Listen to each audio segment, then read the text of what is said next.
Serial तुमसे तुम तक के अगले एपिसोड में एक ऐसा ट्विस्ट आने वाला है जिसे देखकर दर्शक दांतों तले उंगलियां दबा लेंगे। आर्यवर्धन की बहादुरी और न्यायप्रियता इस बार पूरी तरह से परख में आएगी। कहानी की शुरुआत होती है पुष्पा और गोपाल शर्मा से, जो रघुपति के पास जाते हैं। उनका इरादा सिर्फ इतना है कि रघुपति को उसके अपराध का भुगतान कराया जाए, दुकान जलाने के लिए हुई चोट और नुकसान का बदला। लेकिन जैसे ही पुष्पा अकेले ही रघुपति के गुंडों का सामना करती है, मामला और भी खतरनाक मोड़ ले लेता है। पुष्पा की हिम्मत और तेजी देखकर रघुपति खुद हैरान रह जाता है। वह सोचता है कि यह एक अकेली औरत कैसे उसके पूरे गिरोह पर भारी पड़ रही है।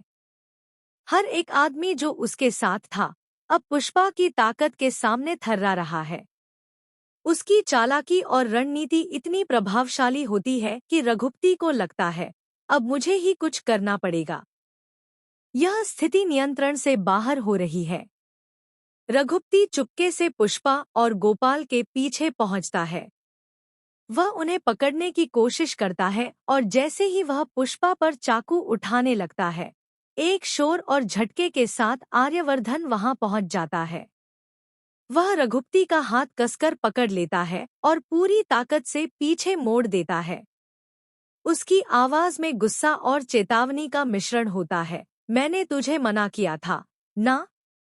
अनु और उसके परिवार से दूर रहने को कहा था, पर तुझे तो अपनी मन की करनी है। तेरी हिम्मत कैसे हुई पुष्पा और गोपाल को नुकसान पहुंचाने की? रघुपति दर्द से कराहता है और आखिरकार अपनी गलती छुपाने के लिए मीरा का नाम लेता है। वह कहता है, अगर मारना ही है तो मीरा मैडम को मार। वही मुझे पैसे देने के लिए मजबूर कर रही है। उसने ही मुझे कहा कि पुष्पा और गोपाल को खत्म कर दूं। इस झूठ और चालाकी में भी आर्यवर्धन झटके में है। वह भरोसा नहीं कर पाता कि मीरा ऐसी हरकत कर सकती है। उसका विश्वास इस कदर है कि वह तुरंत बोल उठता है, नहीं, मीरा ऐसा नहीं करेगी।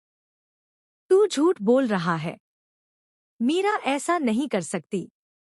लेकिन रघुपति की साजिश चालू रहती है। वह तुरंत मीरा को फोन करता है और बोलता है, हेलो मीरा मैडम, आपका काम हो गया। मैंने मार दिया उस पुष्पा और गोपाल को। अब बाकी पैसा कब देंगे? दूसरी तरफ मीरा अपने घर में बैठी खुश होकर मुस्कुराती है। उसका दिमाग पूरी तरह से योजना में डूबा हो।